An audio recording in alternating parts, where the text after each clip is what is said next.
SM Store, amanah dalam muamalah. Bismillahirrahmanirrahim. Assalamualaikum warahmatullahi wabarakatuh. Innal hamdalillah nahmaduhu ta'ala wa nasta'inuhu wa nastaghfiruh. Wa na'udzu billahi min syururi anfusina wa sayyiati a'malina. Man yahdihillahu fala mudilla lahu wa man yudlilhu fala hadiya lahu. Ashhadu an la ilaha illallah wahdahu la syarika lahu wa ashhadu anna Muhammadan abduhu wa rasuluh. Ya ayyuhan nasu ittaqu rabbakumul ladzi khalaqakum min nafsin wahidah wa khalaqa minha zawjaha wa batha minhuma rijalan katsiran wa nisaa'a. Wattaqullaha alladzi tasaaluna bihi wal arham innallaha kana 'alaikum raqiba. Ya ayyuhalladzina amanu ittaqullaha wa qulu qawlan sadida yuslih lakum a'malakum wa yaghfir lakum dhunubakum. Wa man yuti'illaha wa rasulahu faqad faza fawzan 'azima. Ya ayyuhalladzina amanu ittaqullaha haqqa tuqatih wa la tamutunna illa wa antum muslimun. Amma ba'd, fa inna asdaqal hadithi kitabullah wa khairal hadi hadi Muhammadin sallallahu alaihi wasallam wa syarral umuri muhdatsatuha fa inna kulla muhdatsatin bid'ah wa kulla bid'atin dhalalah wa kulla dhalalatin finnar. Akhwanil kiram rahimani wa rahimakumullah, para jemaah sekalian yang dimuliakan Allah. Pertama-tama kita panjatkan segala puji dan syukur kehadirat Allah Subhanahu wa ta'ala pada pagi hari yang indah ini. Kita kembali dimudahkan oleh Allah untuk bertemu dan berkumpul di salah satu rumahnya dalam rangka mempelajari agama Allah Subhanahu wa ta'ala, mempelajari Al-Quran dan juga sunnah Nabi-Nya sallallahu alaihi wasallam.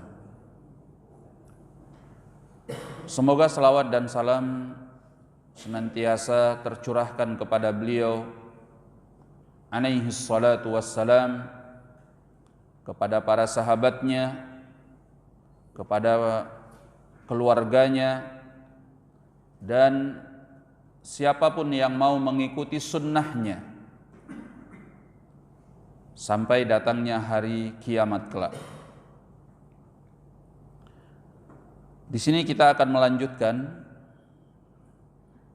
pembahasan kita mengenai tafsir dari surat Al-Mulk. Kita sampai pada ayat yang ke-11. A'udzu billahi minasy syaithanir rajim. Innal ladzina yakhshawna rabbahum bil ghaibi lahum maghfiratun wa ajrun kabir. Sesungguhnya orang-orang yang takut kepada Rabb mereka secara ghaib, dalam keadaan tidak terlihat oleh manusia, maka mereka memperoleh keampunan dan pahala yang besar.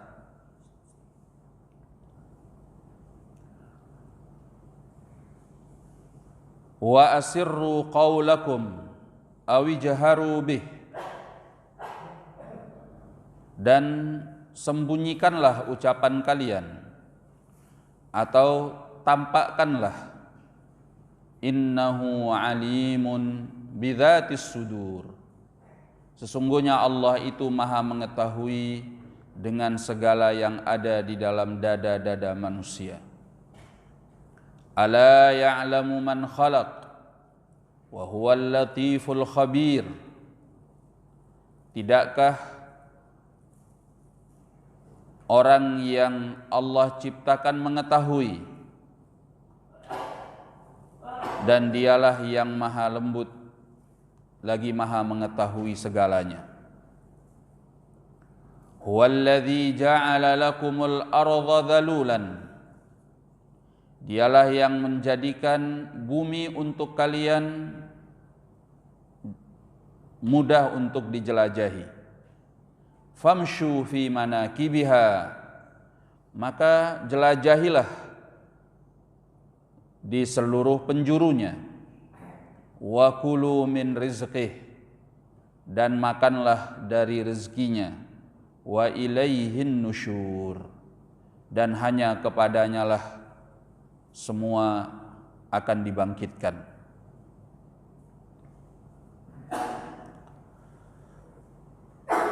Pada ayat yang ke-11, yaitu firman Allah, innal ladzina yakhshawna rabbahum bil ghaib, sesungguhnya orang-orang yang takut kepada Rabb mereka secara ghaib.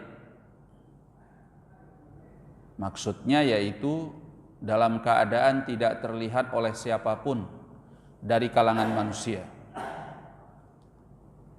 Maka Allah janjikan mereka, lahum maghfiratun wa ajrun kabir,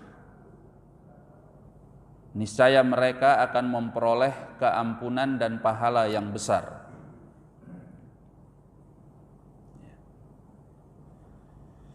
Inilah keimanan yang sesungguhnya, di mana seorang hamba takut kepada Allah bukan hanya di hadapan manusia.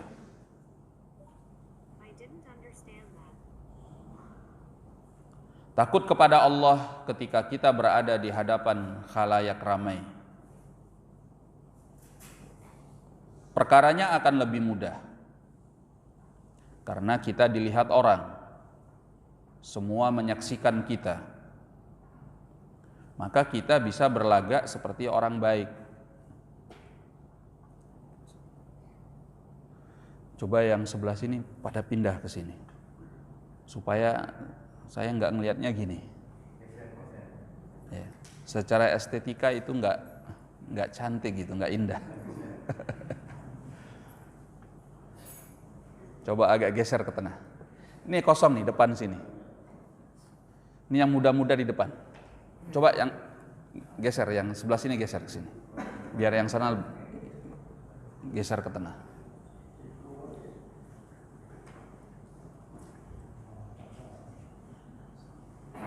Nah, Masya Allah. Taib. Jadi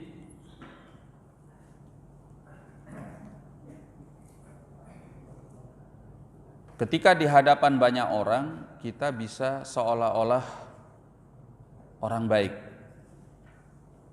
Kita tidak mau berbuat maksiat supaya tidak dicap buruk oleh orang.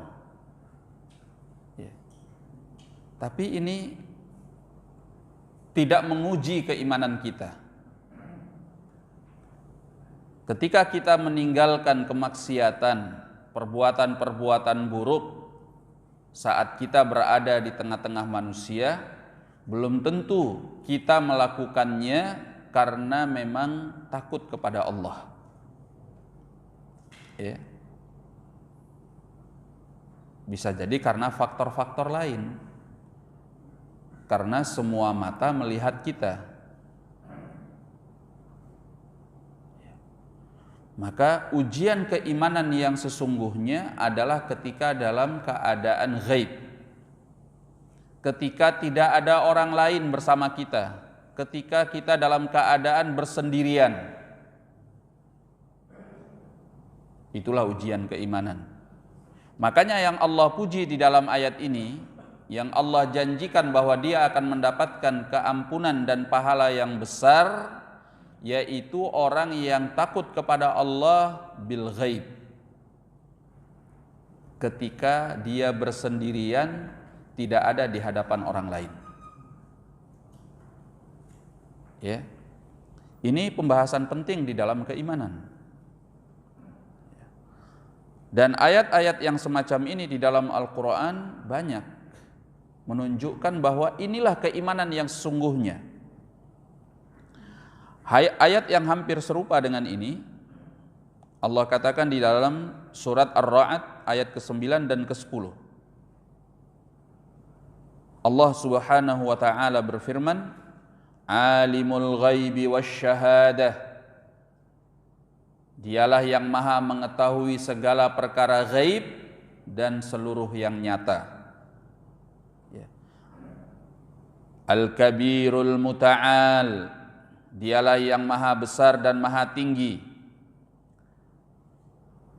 Kemudian kata Allah, "Sawa'an minkum man asarral qawla wa man jahara bihi." Sama saja di antara kalian,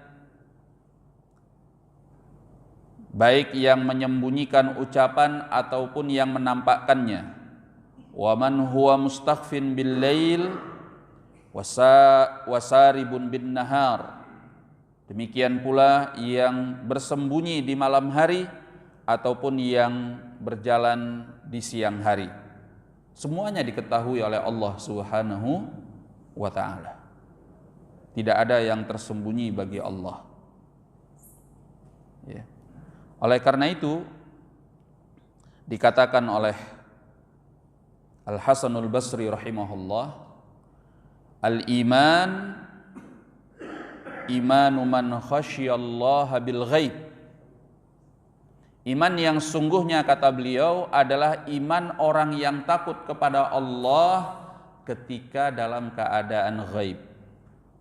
Artinya ketika sedang bersendirian, tidak di hadapan orang lain. Itulah iman yang sesungguhnya. Ya. Seperti kita di sini, kita semua bisa berlagak menampilkan seolah-olah kita orang baik.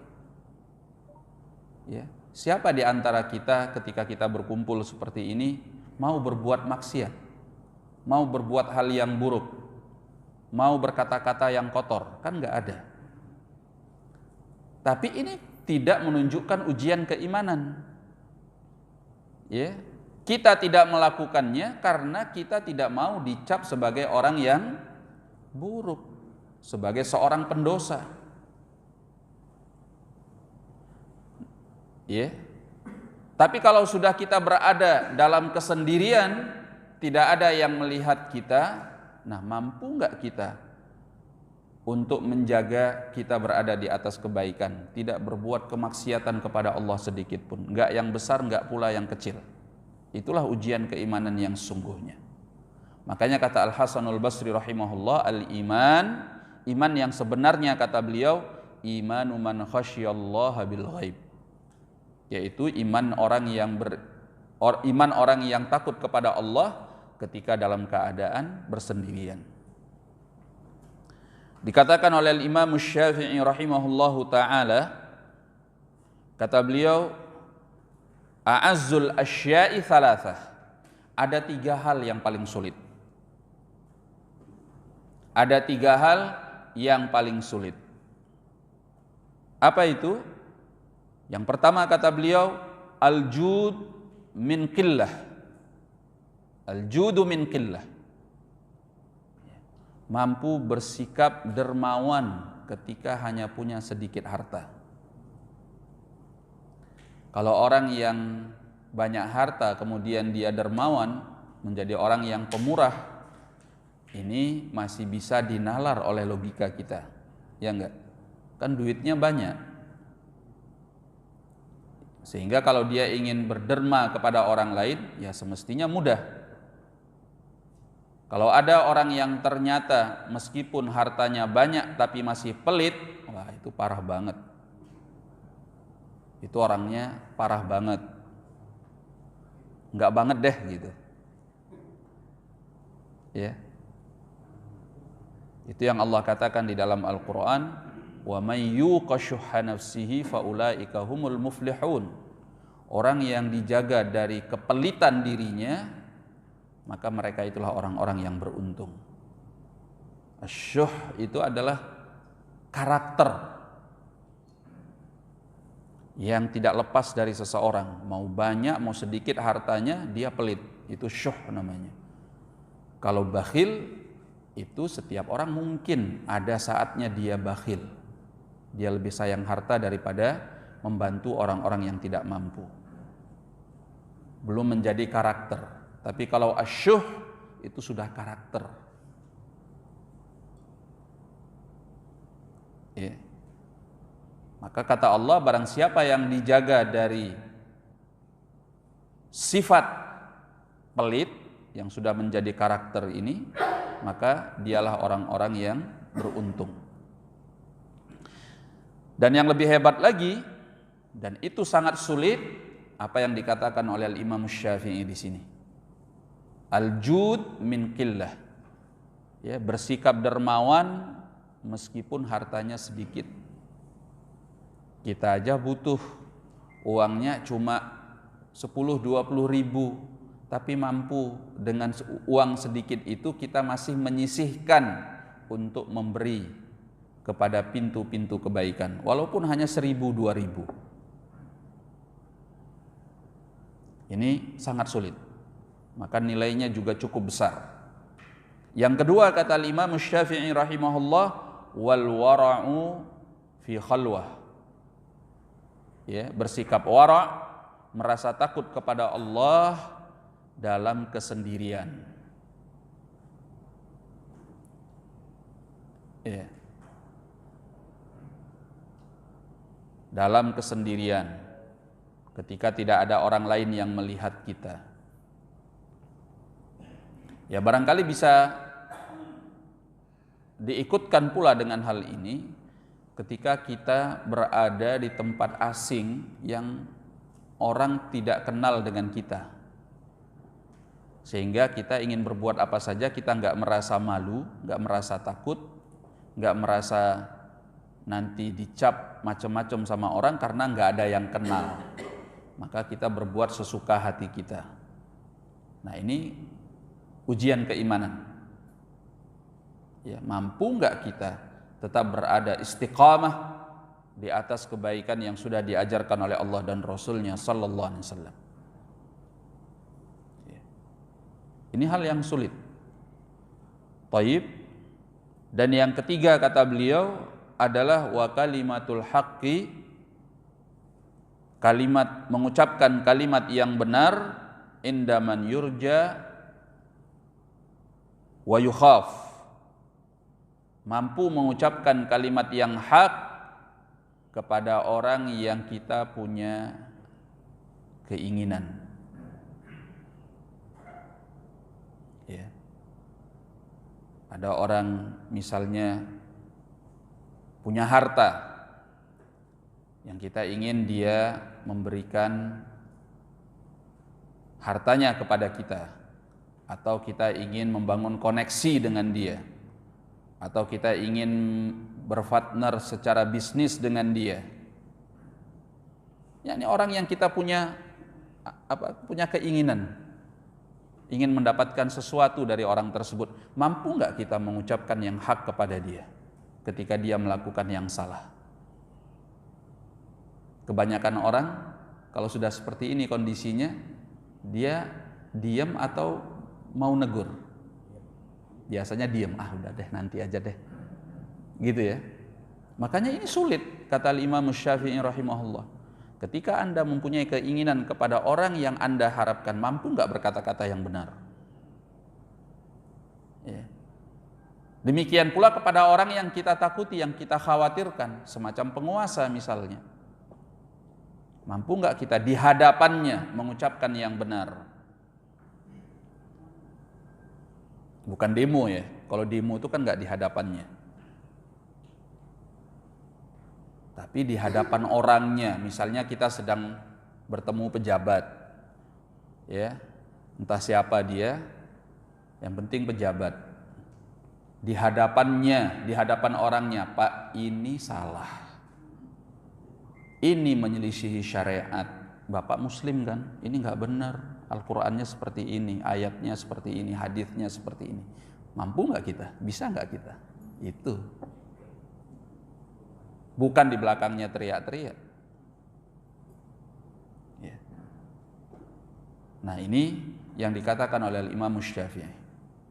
Ada 3 hal yang sangat sulit. Pertama, mampu dermawan dalam keadaan harta yang sedikit. Yang kedua, merasa takut kepada Allah ketika bersendirian. Yang ketiga, mampu mengucapkan ucapan yang benar di hadapan orang yang kita inginkan ataupun yang kita takutkan. Baik. Nah, yang sesuai dengan pembahasan kita yaitu hal yang kedua, yaitu al-wara' atau merasa takut kepada Allah dalam keadaan bersendirian. Inilah yang dikatakan di dalam ayat yang tadi kita baca. Ya. Bahwa mereka, kata Allah, lahum maghfiratun wa ajrun kabir. Mereka akan memperoleh keampunan dan pahala yang besar. Karena memang sulit, gak mudah. Hanya orang-orang yang teruji keimanannya yang bisa melakukan hal tersebut. Ya. Apalagi sekarang ini fasilitas untuk kita melakukan kemaksiatan dalam keadaan bersendirian itu lengkap, mudah. Ya. Di antaranya apa? HP. Iya.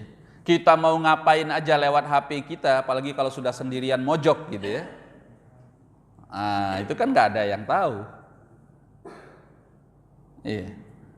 Nggak peduli orangnya mau kupluan, jenggotan, jubahan. Dia bisa berbuat apa saja dengan HP-nya dalam keadaan dia mojok sendirian. Ya.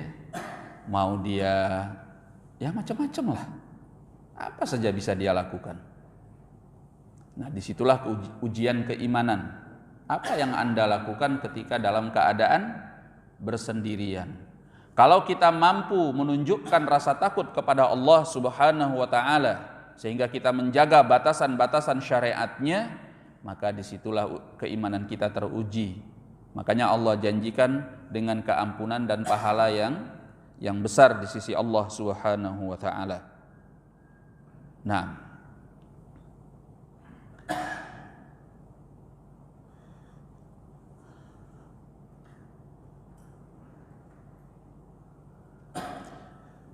Ibnu Sammak Al-Wa'idh rahimahullah pernah menuliskan nasihat kepada salah seorang saudaranya.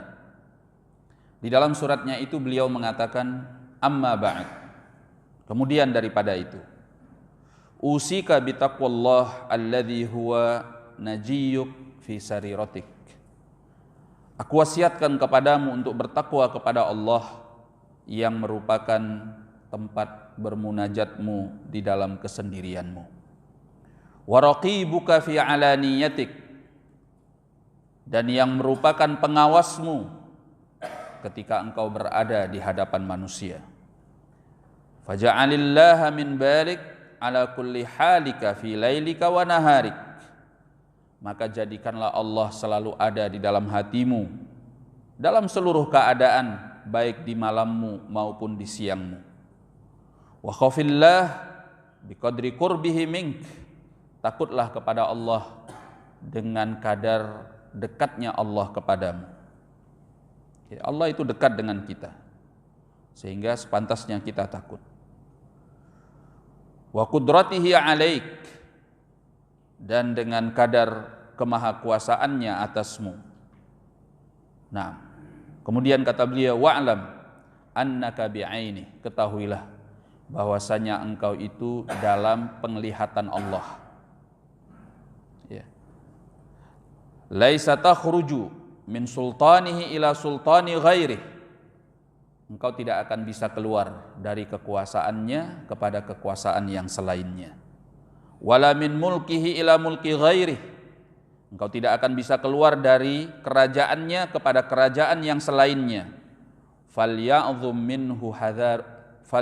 minhu hadruk, maka kekhawatiranmu kepadanya hendaklah besar. Wal yakthur minka wajaluk, dan rasa takutmu kepadanya hendaklah banyak. Wassalam. Masya Allah ya, orang-orang dulu saling berpesan, saling berwasiat dengan saudaranya dengan kalimat-kalimat yang luar biasa ya. Kalau kita saling berwasiat sekarang ini dengan kalimat-kalimat yang gak penting ya, cuma isinya guyonan aja. Bahkan yang lebih parah lagi, menjurus kepada hal-hal yang berbau maksiat. Na'udzubillah. Nah, maka untuk memperbesar rasa takut kita ketika dalam keadaan ghaib, ketika tidak dalam keadaan kita di hadapan manusia, dalam keadaan kita bersendirian, memang kita harus merasa diawasi oleh Allah. Ini yang harus kita munculkan pada diri kita, merasa diawasi oleh Allah ya. Bagaimana cara kita merasa takut kepada Allah ketika tidak di hadapan orang lain, ketika kita bersendirian? Jawabannya, perbesarlah rasa diawasi oleh Allah. Allah melihatmu, Allah mendengarmu, Allah mengawasimu. Apa kata Allah dalam surat An-Nisa ayat yang pertama di akhir ayat? Innallaha kana 'alaikum raqiba. Sungguhnya Allah itu maha mengawasi kalian. Raqib 'alaikum, ya, mengawasi kalian. Baik. Makanya dalam lanjutan ayat yang ke-12 dan juga yang ke-13 itu pengawasan Allah kepada kita, supaya kita merasa takut kepada Allah dalam keadaan bersendirian ketika ghaib. Maka kata Allah, wa asirru qaulakum aw jaharu bih, silahkan kalian menyembunyikan ucapan kalian atau menampakkannya. Tapi yang jelas kata Allah, Allah tegaskan di akhir ayat yang ke-12, innahu alimun bidzatis sudur.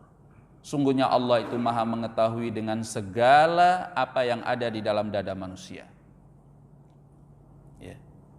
Nggak usahkan ucapan yang kita sembunyikan, bahkan lintasan-lintasan pikiran kita, bisikan-bisikan hati kita, semuanya diketahui oleh Allah. Ya. Allah itu ya'lamus sirra wa akhfa, mengetahui yang rahasia dan bahkan yang lebih tersembunyi daripada rahasia. Apa yang lebih tersembunyi daripada rahasia? Hah?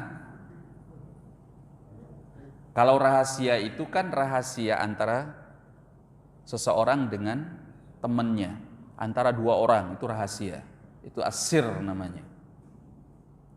Allah itu ya'lamus sir, mengetahui rahasia antara dua orang. Allah yang ketiganya. Allah tahu itu. Wa akhfa kata Allah, bahkan yang lebih tersembunyi daripada rahasia. Apa itu? Yang cuma kita saja yang tahu, yang ada di dalam hati kita. Sesuatu yang kita sembunyikan di dalam hati kita, hanya kita saja yang tahu. Allah tahu bersama Anda, karena Dia yang menciptakan kita semua. Ya. Oleh karena itu Allah katakan innahu alimun bidzatis sudur. Sungguhnya Allah Maha mengetahui dengan segala apa yang ada di dalam dada manusia. Nah,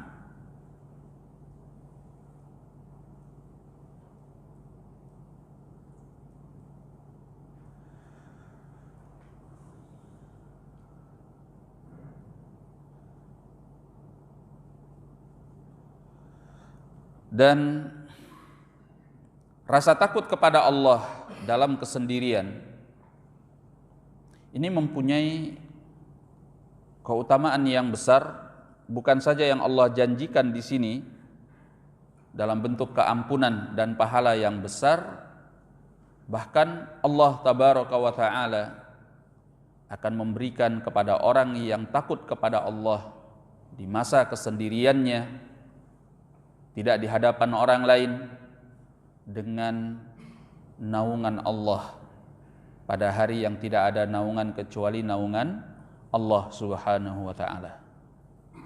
Di hari kiamat kelak, manusia di arasat yaumil qiyamah, di padang-padang hari kiamat itu akan sangat kepanasan karena matahari hanya 1 mil di atas kepala mereka. Ya, 1 mil. Sebagian ulama mengatakan bahwa 1 mil itu sejarak, ya kalau di jarak kita sekarang 1,5 kilometer. Ya, itu jarak 1 mil. Kalau sebagian ulama mengatakan 1 mil, mil di situ bukan jarak perjalanan, tapi mil di situ maksudnya adalah ujung dari besi yang ada di tempat celak. Tahu nggak tempat celak? Itu di penutupnya ada besinya ya, yang biasa untuk dipakai mengambil celak yang ada di dalam tempatnya itu. Semacam ini. Nah, ujungnya itu disebut dengan mil. Berarti jaraknya dekat sekali. Ya. Maka sudah pasti manusia akan kepanasan. Nah, kita sekarang jaraknya berapa dengan matahari? Berjuta-juta mil. Iya kan? Tapi kalau di musim panas yang sangat terik, kita nggak kuat. Sudah pernah ngerasakan kalau keluar rumah muka kita seperti dibakar. Ya mungkin kalau kita di sini nggak segitunya. Ya. Tapi yang misalnya tinggal di Timur Tengah sana, semacam di Saudi Arabia, di Yaman dan yang lainnya, di musim panas yang sangat terik itu kita keluar saja kita nggak mampu untuk muka kita tidak ditutupin karena seperti kebakar, karena saking panasnya. 40 derajat bahkan sampai 45 derajat. Lah, kita nggak bisa ngebayangkan kalau matahari itu hanya 1 mil di atas kepala kita. Makanya manusia akan ditimbun oleh keringat mereka masing-masing di hari kiamat sesuai dengan amal perbuatannya. Ada yang tertimbun sampai ke lehernya, sampai ke mulutnya, ada yang sampai ke dadanya, ada yang sampai ke perutnya, ada yang sampai ke betisnya. Semua kekuatannya tergantung bagaimana amalnya ketika di dunia. Tapi di sana kata Nabi SAW sebagaimana dalam Sahih Al-Bukhari dan Muslim, sab'atun yudhilluhumullah yauma la dhilla illa dhilluh. Ada 7 golongan yang nanti dinaungi oleh Allah di padang mahsyar itu, di padang hari kiamat itu, di bawah naungannya pada hari yang tidak ada naungan kecuali hanya naungan Allah Subhanahu wa taala. Nah, di antaranya yang dikatakan di dalam hadis ya ada 2 orang yang disebutkan oleh Nabi sallallahu alaihi wasallam, 2 golongan yang disebutkan oleh Nabi alaihi salatu wassalam. Yang pertama adalah wa rajulun da'athum ra'atun dzatu mansabin wa jamal faqala inni akhafullah. Di antara 7 golongan itu ada seseorang yang kata Nabi, dia digoda oleh wanita yang cantik, rupawan, dan bangsawan. Ujiannya berat banget. Ya, seperti apa yang terjadi pada Nabi Yusuf alaihissalam. Wanita cantik rupawan, tidak hanya sekedar cantik rupawan, tapi juga darahnya biru. Ya kan, darah biru katanya kan, bangsawan. Walaupun kalau disayat ya merah juga. Tapi menunjukkan bahwa dia keturunan bangsawan. Ya. Ini kan godaan yang luar biasa. Ya. Jarang-jarang orang bisa lolos dari godaan ini. Pada umumnya orang akan jatuh. Ya. Nah, godaan yang begitu dahsyat mampu ditolaknya karena dia mengatakan inni akhafullah. Rasa takutnya kepada Allah yang membuat dia tidak terjatuh ke dalam perbuatan zina, meskipun dia digoda, dirayu oleh wanita yang cantik rupawan dan bangsawan. Maka dia pantas untuk mendapatkan naungan di bawah naungan Allah pada hari kiamat tersebut. Ya. Masya Allah. Kita mampu nggak? Belum tentu loh. Hah? Nggak mampu ya. Kita tahu kelemahan diri kita. Ya, tahu diri. Nah, orang yang jelek aja masih ngelirik-ngelirik. Apalagi yang cantik rupawan, bangsawan lagi. Dia lagi yang ngerayu. Malah itu. Ya. Bukan si laki-lakinya yang ngerayu, dianya yang ngerayu, dianya yang menawarkan dirinya.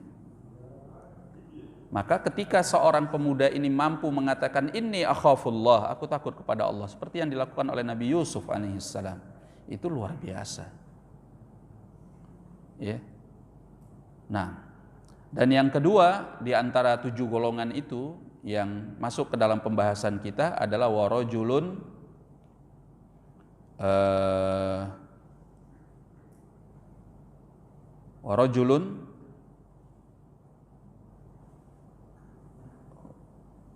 disebutkan seseorang yang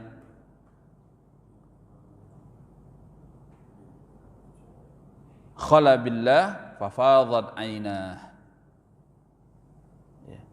Dan seseorang yang dia itu bersepi-sepi dengan Allah lalu menetes kedua air matanya. Ya. Masya Allah. Dia menangis terseduh-seduh karena merasa takut kepada Allah di kesendirian. Di kesendirian. Dia beribadah kepada Allah sampai dia meneteskan air mata, merasa takut kepada Allah. Dia teringat akan dosa-dosanya kepada Allah. Basah sajadahnya karena air matanya yang mengucur. Di dalam sujudnya, di kesendiriannya, di keheningan malam. Nah, ini salah satu golongan yang nanti mendapatkan naungan di bawah naungan Allah pada hari yang tidak ada naungan kecuali naungan Allah Subhanahu wa ta'ala. Nah, ini kondisi yang menunjukkan bahwa dia melakukan ibadah itu benar-benar dengan keimanannya kepada Allah. Nah, kalau yang pertama tadi kita khawatir kita nggak lolos ujiannya, iya kan? Ketika digoda oleh seorang wanita cantik rupawan dan bangsawan. Tapi kalau yang kedua ini, nah ini bisa kita lakukan insya Allah. Ya. Membiasakan diri untuk bangun di tengah malam, terutama di sepertiga malam yang terakhir. Kita membaca Al-Quran, kita sholat malam, ya. Kita beristighfar, berdoa kepada Allah. Biasakan ketika dalam keadaan seperti itu kita mampu mengucurkan air mata karena merasa takut kepada Allah Subhanahu wa ta'ala. Itu pahalanya besar sekali. Semoga kita masuk ke dalam golongan ini di hari kiamat kelak. Orang yang dinaungi oleh Allah di bawah naungan Allah di padang mahsyar. Nah, akhwani ma'asyiral muslimin rahimani wa rahimakumullah. Di dalam surat Qaf ayat ke-31 sampai ke-35 Allah berfirman tentang penduduk surga. Kata Allah, wa uzlifatil jannatu lil muttaqina ghaira ba'id. Surga itu didekatkan kepada orang-orang yang bertakwa di tempat yang tidak jauh. Artinya surga itu dekat dengan mereka. Hadza ma tu'aduna likulli awwabin hafiz. Inilah yang dijanjikan kepada setiap orang yang bertaubat kepada Allah dan menjaga syariatnya. Ya. Siapa mereka itu? Man khasyiyar rahmana bil ghaib wa jaa biqalbin munib. Yaitu orang yang takut kepada Allah yang Maha Pengasih dalam keadaan ghaib, dalam keadaan tidak di hadapan orang lain, tidak ada yang menyaksikannya. Wa jaa biqalbin munib, dan dia datang kepada Allah dengan hati yang kembali kepada Allah, bertaubat kepada Allah. Maka di hari kiamat kelak dikatakan udkhuluha bisalam. Kepada orang-orang yang seperti ini dikatakan masuklah kalian ke dalam surga itu dengan penuh keselamatan. Dzalika yaumul khulud. Itulah hari kekekalan, yaitu kekekalan di dalam surga. Lahum ma yasha'una fiha waladaina mazid. Mereka akan mendapatkan di dalam surga itu segala apa yang mereka inginkan. Antum ingin apa saja ada di dalam surga. Ya. Nah, setiap apa yang mereka inginkan ada di dalam surga. Dan yang paling dahsyatnya pernyataan Allah waladaina mazid. Segala apa yang mereka inginkan di dalam surga itu ada untuk mereka, dan itu pun masih ada tambahannya, kata Allah. Kalau bahasa kita sekarang ada bonusnya. Apa tambahannya?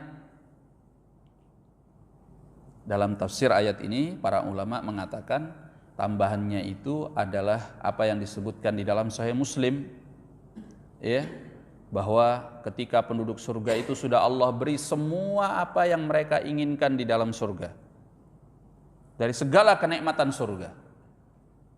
Allah tanyakan kepada mereka, apakah ada sesuatu yang belum aku penuhi kepada kalian? Kata mereka, tidak ada ya Rabbana, tidak ada lagi wahai Tuhan pencipta kami, semua sudah engkau berikan kepada kami. Ya. Maka ketika itu Allah membuka hijabnya, ya, dan mereka melihat kepada wajah Allah,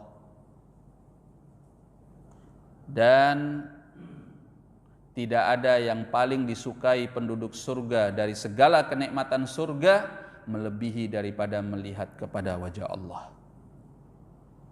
Berarti yang paling nikmat, yang paling indah itu di dalam surga apa? Makanannya, minumannya, atau bidadarinya?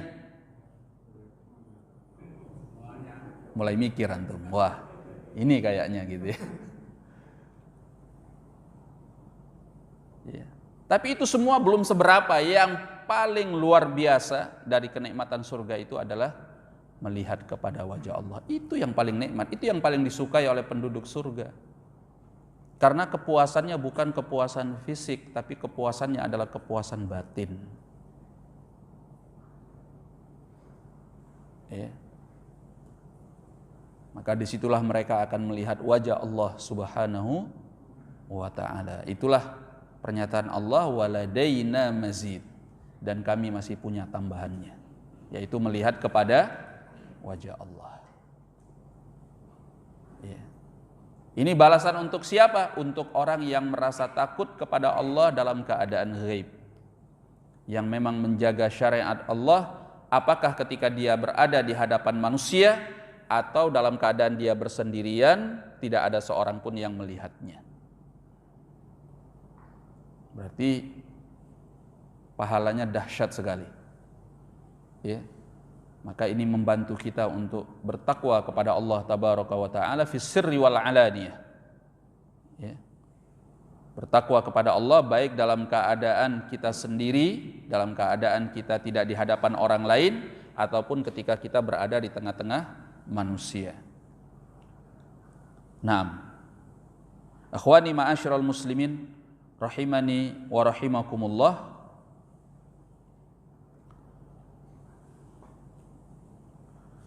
Datang di dalam Sunan At-Tirmidzi dan disahihkan oleh Imam At-Tirmidzi rahimahullah hadis pernyataan Nabi sallallahu alaihi wasallam, "Thalathatun yuhibbuhumullah." Ada 3 golongan yang mereka dicintai Allah. Ya. Yang pertama kata Nabi, rajulun ata qauman fasa'alahum billah wa lam yas'alhum liqarabatin kanat bainahu wa bainahum famana'uh fatakhallafa rajulun bi'aqabihim fa'atahu sirran la ya'lamu bi'atiyatihi illallah azza wa jal walladhi a'tah. Golongan yang pertama adalah seseorang yang datang kepada suatu kaum, dia meminta kepada mereka dengan nama Allah. Dia meminta kepada mereka bukan karena kekerabatan antara dia dengan mereka, tapi dia meminta kepada mereka dengan nama Allah. Tetapi mereka tidak mau memberinya. Lalu ada salah seorang di antara mereka yang meminta kepadanya. Ya. Maka kemudian dia memberi orang itu secara rahasia. Walaupun ketika dia butuh, dia meminta bantuan kepada kaum tersebut, dia tidak dibantu oleh mereka. Bahkan dia meminta dengan nama Allah, tetap mereka tidak mau memberinya. Tapi dia tidak membalas hal itu ketika ada salah seorang di antara mereka yang datang kepadanya meminta bantuan, maka dia memberi kepada orang tersebut secara rahasia. Tidak ada yang mengetahui pemberiannya kecuali hanya Allah dan orang yang dia beri. Ini orang yang dicintai oleh Allah Subhanahu wa ta'ala. Makanya kita itu jangan menjadi orang pendendam. Ya, kalau berbuat itu tulus karena Allah. Makanya sebaik-baik pemberian itu adalah pemberian yang rahasia. Tidak ada yang mengetahuinya kecuali hanya Allah dan orang yang kita beri. Nah, dan salah satu golongan dari 7 golongan tadi yang dinaungi oleh Allah pada hari kiamat kelak di bawah naungannya adalah warajulun tasaddaqa, dia bersedekah, la ta'lamu shimaluhu ma anfaqa yaminu. Seseorang yang dia bersedekah, bahkan tangan kirinya tidak tahu apa yang disedekahkan oleh tangan kanannya. Saking silentnya, semuanya silent, sembunyi. Bahkan dirinya saja sampai tidak menyadari apa yang dia sedekahkan, karena saking tersembunyinya. Sebab dia melakukannya tulus karena Allah tanpa unsur pamrih apapun. Ya. Dan ini hal yang sangat mulia di sisi Allah Subhanahu wa ta'ala, sehingga orangnya pantas mendapatkan naungan Allah pada hari kiamat. Di hari tidak ada naungan kecuali hanya naungan Allah. Ya. Nah, yang berat sekarang ini banyak di antara kita memberikan bantuannya, anak ikhlas ini bantuannya, ya. Tapi suatu saat kalau kemudian dia tidak dianggap, tidak dilibatkan, tidak dikasih tahu tentang sesuatu dari kegiatan dakwah, nah, mulai itu ada unsur-unsur kelihatan di situ. Ana sudah bantu, ana sudah begini, ana sudah begitu, keluar semua. Nah, ini harus kita hindari. Kalau Anda berbuat tulus karena Allah, lupakan. Mau yang Anda baiki itu, yang Anda beri itu membalas jasa Anda atau tidak. Dia berterima kasih atau tidak, peduli amat. Ketika dia sulit kita bantu, ketika kita sulit dia enggak membantu. Nah, gimana tuh? Anda mengumpat enggak? Ya, kalau memang tulus, peduli amat. Saya dulu membantu dia ketika dia sulit bukan karena saya ingin dia berterima kasih, tetapi semata-mata karena Allah Subhanahu wa ta'ala. Nah, ini orang yang dicintai oleh Allah. Yang kedua, wa qaumun saru lailahum hatta idza kana al-yawm hatta idza kana an-naumu ahabba ilaihim mimma yu'dalu bihi fawadha'u ru'usahum faqama rajulun yatamallakuni wa yatlu ayati. Yang kedua adalah satu kaum yang berjalan di malam hari sampai rasa kantuk, tidur lebih mereka sukai daripada hal yang lain. Ya. Ketika kaum tersebut sudah meletakkan kepala mereka untuk tidur, faqama rajulun yatamallakuni wa yatlu ayati. Ada orang yang kemudian bangun di tengah keheningan malam di mana manusia terlelap di dalam tidur mereka. Dia bangun, dia beribadah kepadaku. Dia dekatkan dirinya dan membaca ayat-ayatku. Ini orang yang dicintai oleh Allah. Makanya ibadah di dalam kesendirian, bersepi-sepi dengan Allah itu mulia sekali. Iya, karena menunjukkan kekuatan iman. Naam.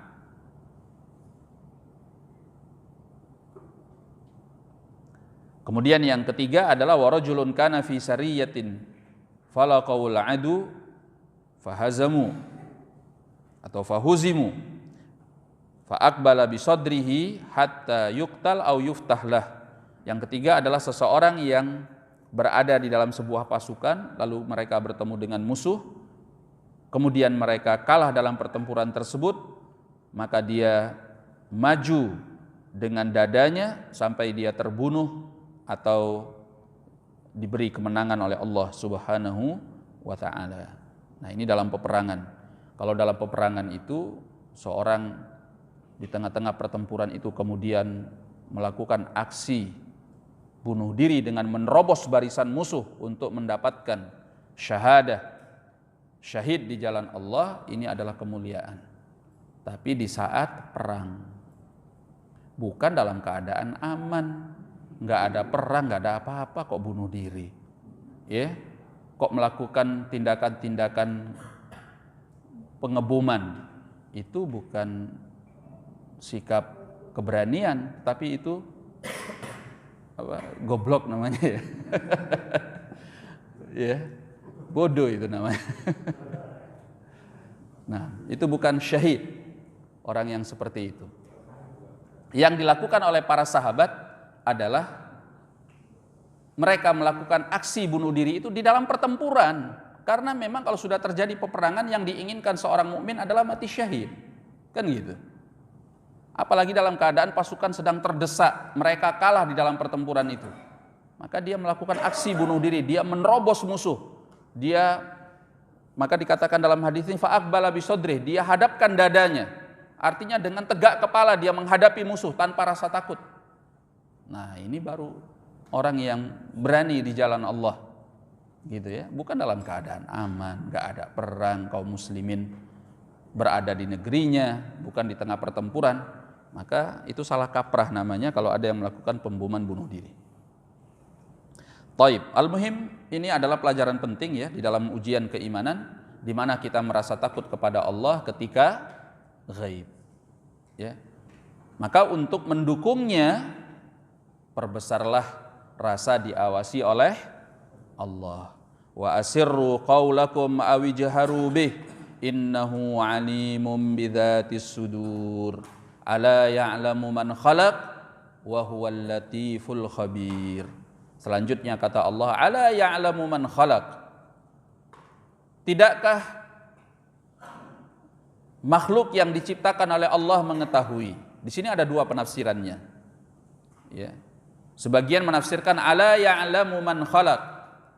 Tidakkah Allah yang menciptakan mengetahui segala apa yang diperbuat oleh makhluk? Ya, jadi subjek kalimat ini adalah Allah. Man khalaqa di situ subjeknya. Yaitu yang dimaksud adalah Allah. man khalaqa al-makhluqat, yang menciptakan seluruh makhluk.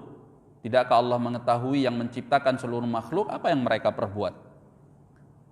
Nah, namun yang lebih dekat adalah penafsiran yang kedua, sebagaimana yang disebutkan di dalam tafsir Ibnu Katsir, ala ya'lamu man khalaq. Ya, man khalaqa di sini, subjeknya di sini adalah makhluk.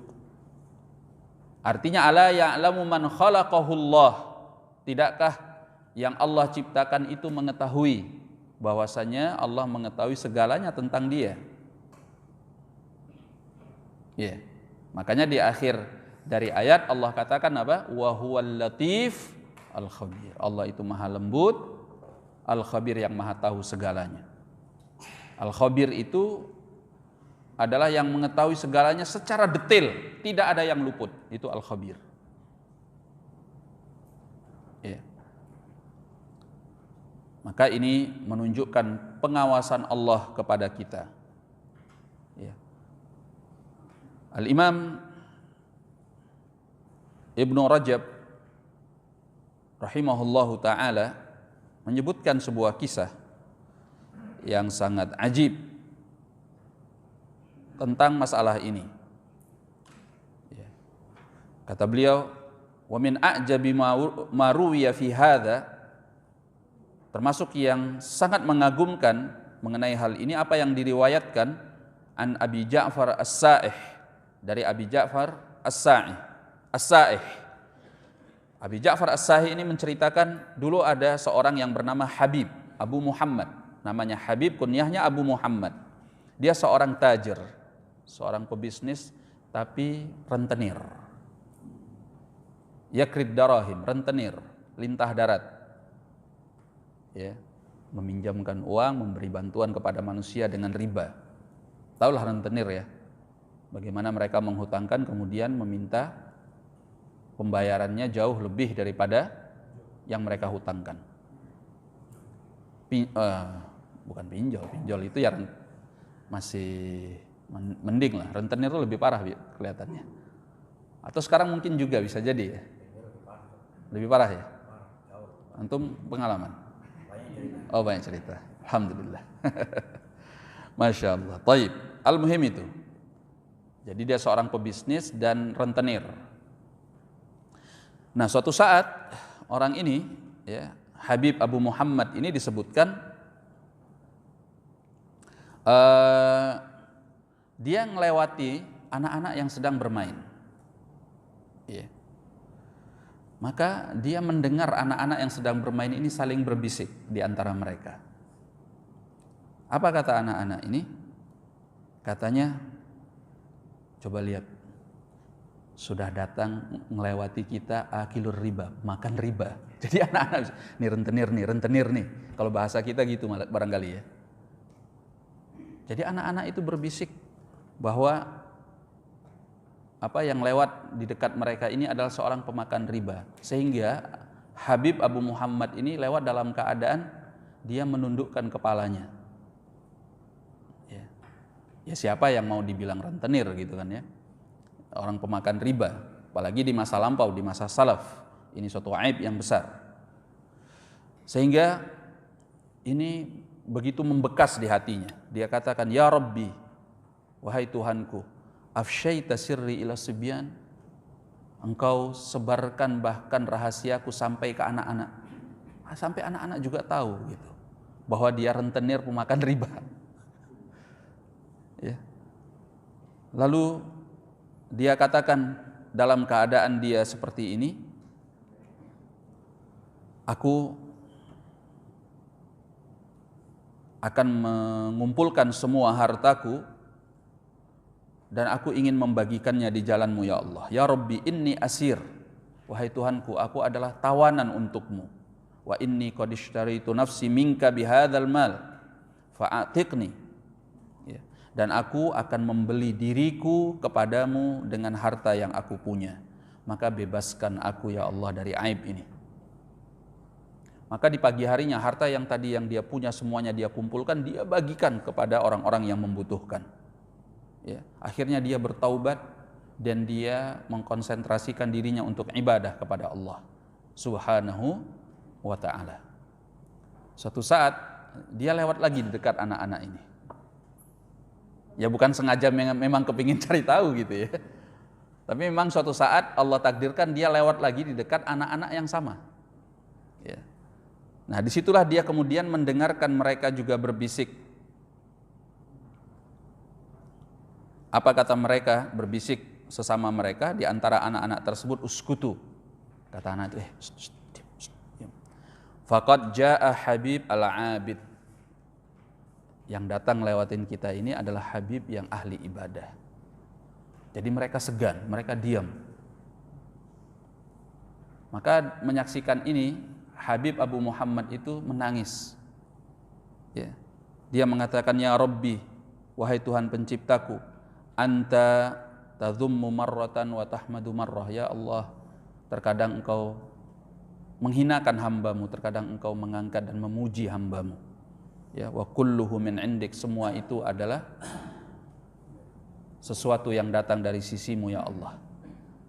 Jadi apa yang kita lakukan secara sembunyi-sembunyi pun atharnya, pengaruhnya, dampaknya itu walaupun kita sembunyikan kemaksiatan kita, itu dirasakan oleh orang lain. Bahkan tidak bisa kita rahasiakan, apa yang kita sembunyikan itu bisa jadi dibongkar oleh Allah dengan caranya Allah Subhanahu wa ta'ala. Ya. Nah sekarang kita kepingin dibongkar oleh Allah aib kita atau kebaikan kita. Nah tinggal kita pilih. Kalau yang kita sembunyikan, yang kita kemas serapi mungkin untuk tidak diketahui manusia itu adalah aib kita, mungkin saja dibongkar oleh Allah dengan caranya Allah. Kita nggak akan bisa menyembunyikan sesuatu dari Allah Subhanahu wa ta'ala. Begitu juga kalau Allah ingin mengangkat seorang hamba, walaupun dia berbuat kebaikan di tengah keheningan malam, nggak ada yang tahu.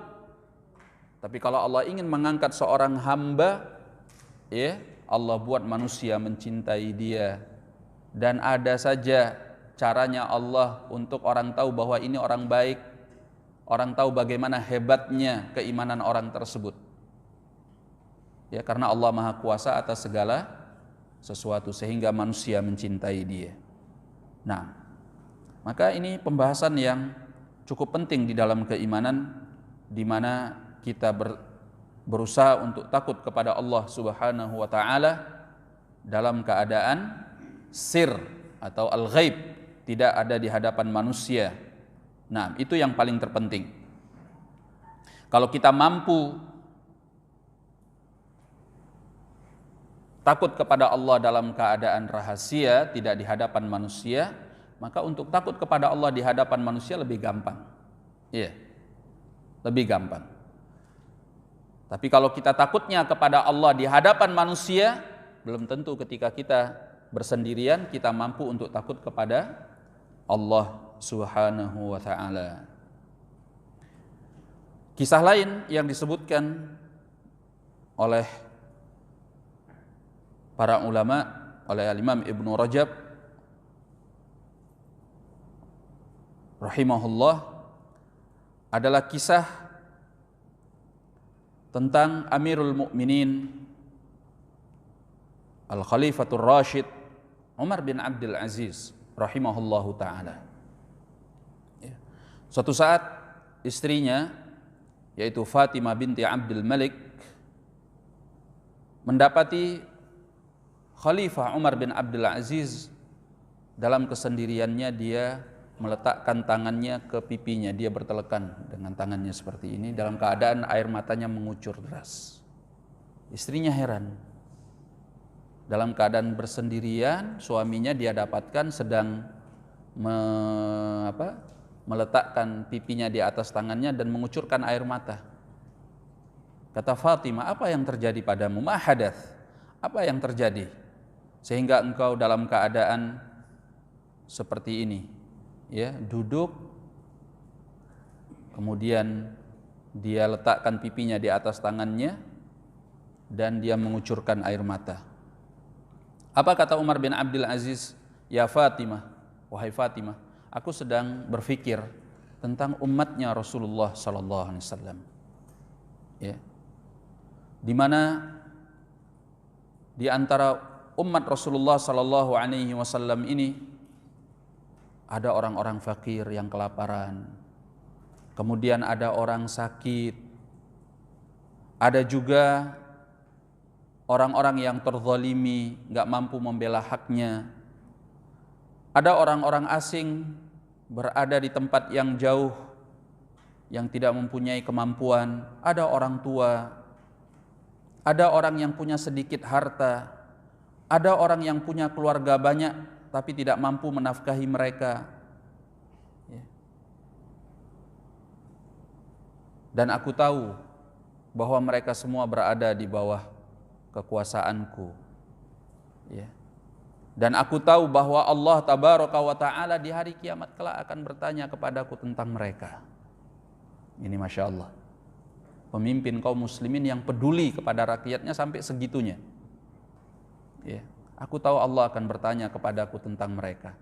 Orang-orang yang tidak mampu ini tadi, orang miskin, orang kelaparan, orang sakit, orang yang enggak punya harta, orang terzalimi yang enggak mampu membela haknya, orang yang terasing di tempat jauh, orang tua, orang yang mempunyai keluarga banyak tetapi tidak mempunyai kemampuan menafkahi mereka, orang yang hartanya cuma sedikit. Di seluruh penjuru dunia yang dikuasai oleh kaum muslimin pada waktu itu, aku tahu bahwa Allah akan bertanya kepadaku tentang mereka. Dan aku khawatir kalau Nabi Muhammad SAW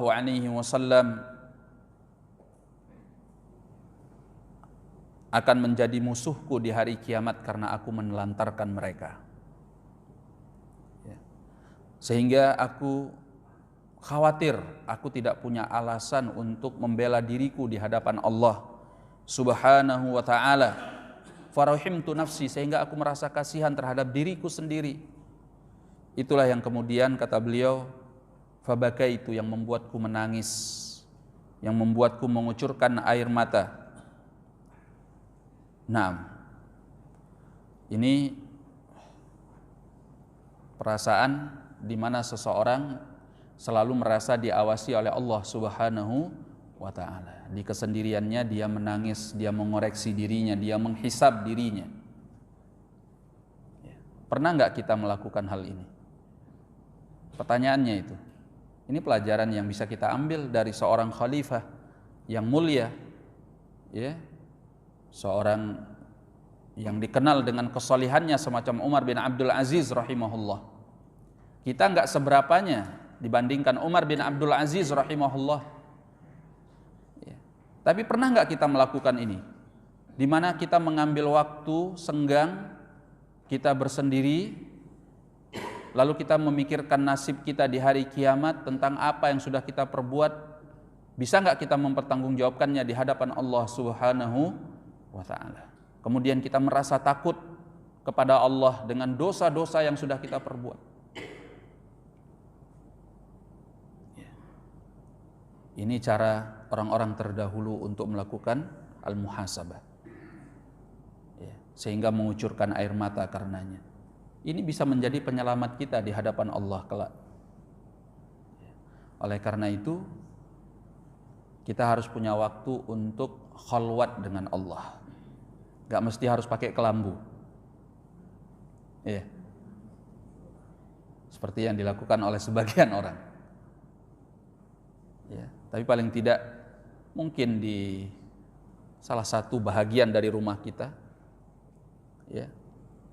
jangan boleh ada orang yang masuk, Bapak mau ngapain? Nggak ngapa-ngapain, saya mau audit apa Pak? Ada deh gitu.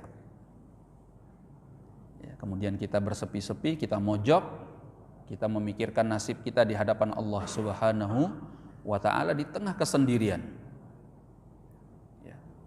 Nah, yang paling gampang kalau ingin seperti ini di tengah malam, ketika semua orang lain semua keluarga kita sudah tidur, di sepertiga malam yang terakhir kita bangun, kita introspeksi diri, kita menangis karena Allah Subhanahu wa ta'ala. Nah, ini salah satu sebab kita bisa selamat di hadapan Allah tabaraka wa ta'ala. Nah, jangan selalu merenungnya karena dunia. Kita kan sering merenung juga ya. Merenung, nangis. Kenapa Pak? Waduh, utangnya banyak banget. Ini besok mau makan apa ya gitu. Mikirnya tentang dunia mulu. Ya, merenungnya karena dunia. Allahul musta'an. Taib. Maka kita rubah kebiasaan kita mengambil waktu terutama di tengah keheningan malam, terutama di sepertiga malam yang terakhir, kita bermunajat dengan Allah, beribadah kepada Allah, dan merenungkan nasib kita di hadapan Allah, dan usahakan kita bisa menangis. Jangan terbiasa hati kita ini keras, nggak bisa nangis karena Allah. Karena air mata yang keluar dari dua mata kita ini menyelamatkan kita di hadapan Allah. Mata yang mengeluarkan air matanya karena takut kepada Allah tidak akan dibakar di hari kiamat di dalam api neraka Allah.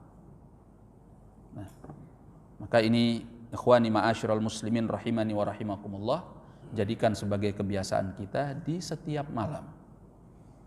Kita berusaha untuk memperbaiki kondisi dan keadaan kita. Barakallahu fikum.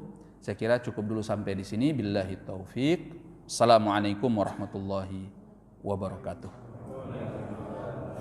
Ya, silakan. Untuk batasan sepertiga malam itu antara jam berapa sampai jam berapa? Nah, ada yang tahu cara menghitungnya sepertiga malam?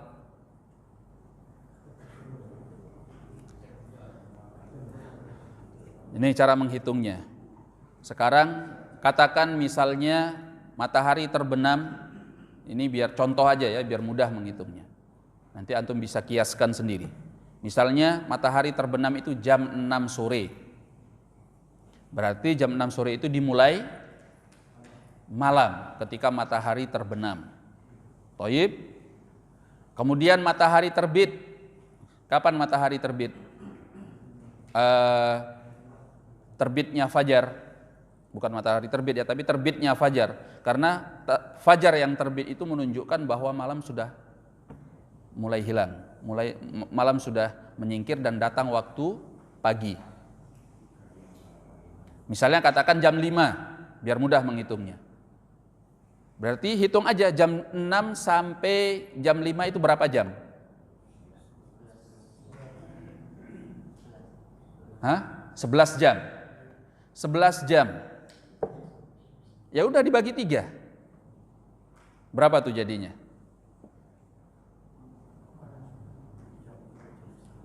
3 jam setengah, 3 jam setengah.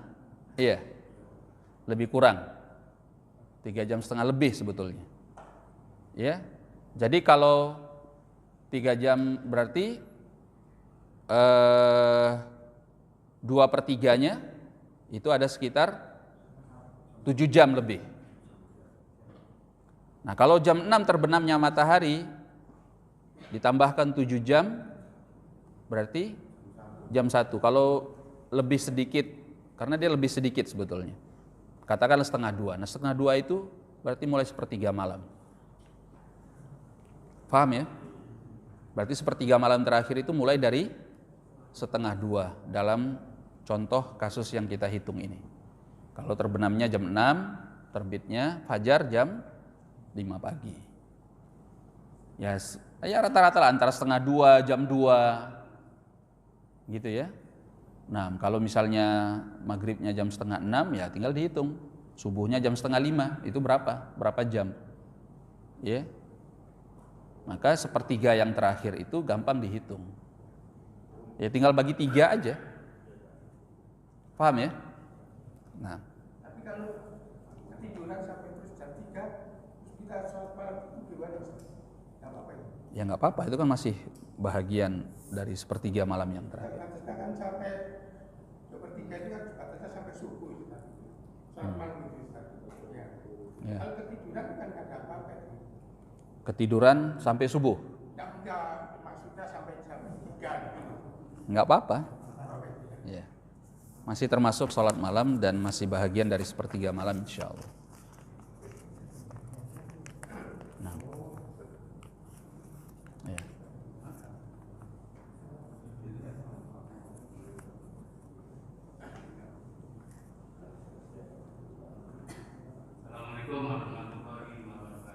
Assalamualaikum warahmatullahi wabarakatuh.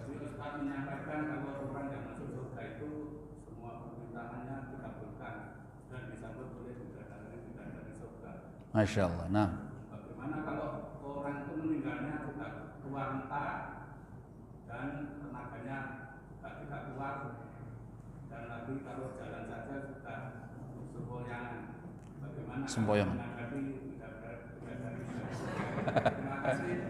Wassalamualaikum warahmatullahi Masya Allah. wabarakatuh. Ini seperti ajuz yang wanita tua yang datang kepada Nabi sallallahu alaihi wasallam. Iya. Nabi mengatakan, dia bertanya, apakah saya akan masuk surga ya Allah? Apakah orang tua bisa masuk surga? Orang tua seperti saya bisa masuk surga ya Rasulullah? Kata Nabi, enggak bisa. Enggak bisa. Sedih dia. Ya, wanita tua itu kemudian menjadi sedih. Ya. Nabi bercanda gitu ya, bercanda dengan wanita tua itu. Ya. Jadi orang tua ya nggak akan bisa masuk surga gitu. Ketika wanita ini sedih mendengar jawaban Nabi SAW, Nabi mengatakan karena orang yang ada di dalam surga itu semuanya usia muda. Jadi penduduk surga itu ketika dia masuk ke dalam surga dia kembali muda, Pak. Jangan khawatir.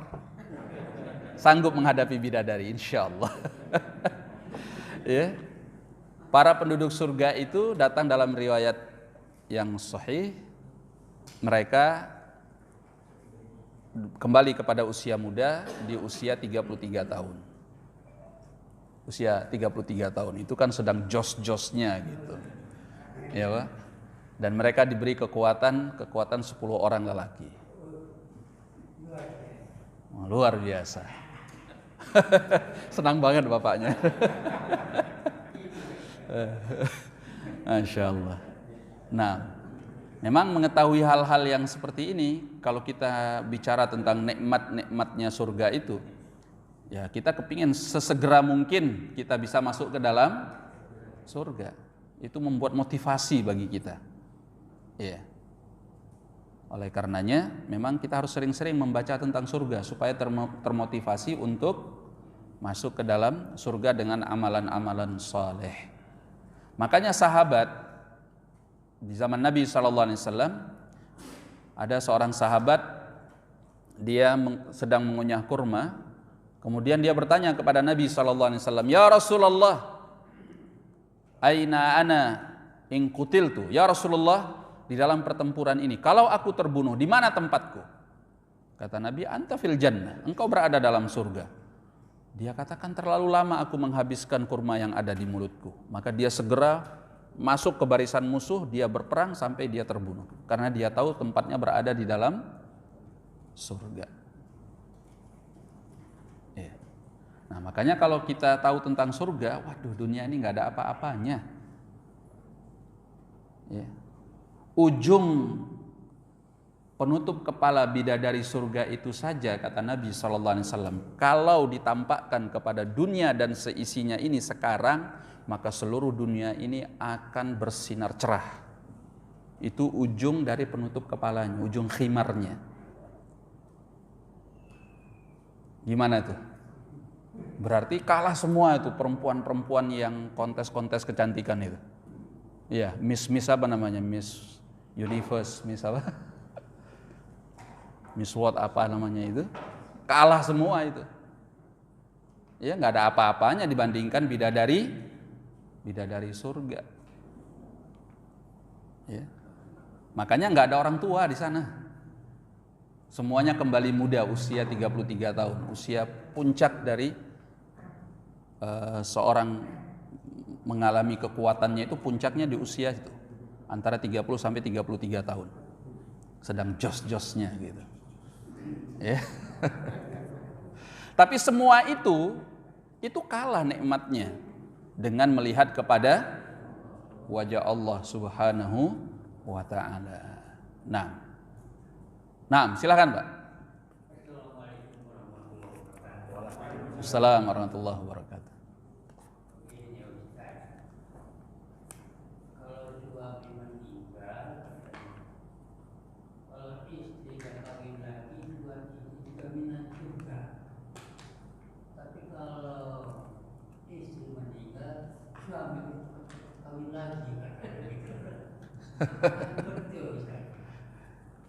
Kenapa kalau suami meninggal? Nah.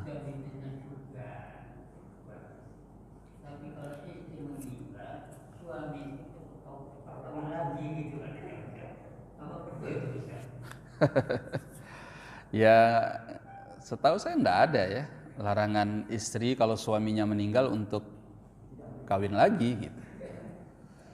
Dan kalau dia tidak kawin lagi, jaminannya atau pahalanya surga, wallahu a'lam. Itu dari mana? Syariatnya enggak ada. Ya. Istri kalau suaminya meninggal boleh kawin lagi. Ya. Hah? Asal ada yang mau. Makanya kalau istri suaminya meninggal, dia doa, Allahumma ajurni fi musibati, ya Allah berilah aku pahala pada musibahku ini, karena suaminya meninggal. Wa khlufni khairan minhu, atau khairan minha, dan berilah aku ganti yang lebih baik daripada dia. Nah, itu dapat dia suami yang lebih baik insya Allah. Seperti yang dilakukan oleh siapa? Ummu Salamah radhiyallahu anha. Tahu Ummu Salamah? Suaminya Abu Salamah itu seorang sahabat mulia, meninggal di dalam peperangan. Dia sangat sedih, dia masih punya anak yang harus dia tanggung gitu. Dan Nabi SAW mengajari Ummu Salamah untuk mengatakan ini. Bacalah Allahumma ajurni fi musibati. Ya Allah berilah aku pahala pada musibahku ini. Wa khlufni khairan minha, beri aku ganti dengan yang lebih baik. Ternyata Ummu Salamah kemudian dinikahi oleh Rasulullah sallallahu alaihi wasallam. Nah, jadi ibu-ibu diajari coba. Bapak-bapak ini pada ketar-ketir gitu ya. Nah, itu yang ada di dalam penjelasan sunnah Rasulullah sallallahu alaihi wasallam. Jadi ya, yang paling penting adalah bagaimana seorang berpikir tentang akhiratnya, dia bisa masuk ke dalam surga Allah Subhanahu wa ta'ala. Urusan dunia ini sedikit, sebentar, dan tidak ada apa-apanya dibandingkan dengan surga Allah Subhanahu wa ta'ala. Ya. Kalau kita sudah masuk ke dalam surga, Nabi SAW menyatakan, manusia yang paling buruk hidupnya ketika di dunia ini, ya, paling jelek hidupnya, paling sengsara hidupnya ketika di dunia ini, di hari kiamat kelak, kata Nabi SAW, orang ini dicelupkan, yusbaghu sibgha fil jannah, dicelupkan dengan sekali celup di dalam surga. Ya. Lalu ditanya kepadanya, amarra bika ba'sun, apakah engkau pernah mengalami satu kesengsaraan di dalam hidupmu? Dia jawab apa? La ya Rabb, tidak pernah. Jadi dengan hanya sekali celup saja ke dalam surga, itu menghilangkan semua bentuk kesengsaraan dunia yang pernah dia rasakan, padahal dia adalah orang yang paling sengsara hidupnya ketika di dunia. Gak ada orang yang lebih sengsara hidupnya ketika di dunia lebih daripada dia. Tapi dengan sekali celup di dalam surga, dia lupa semuanya.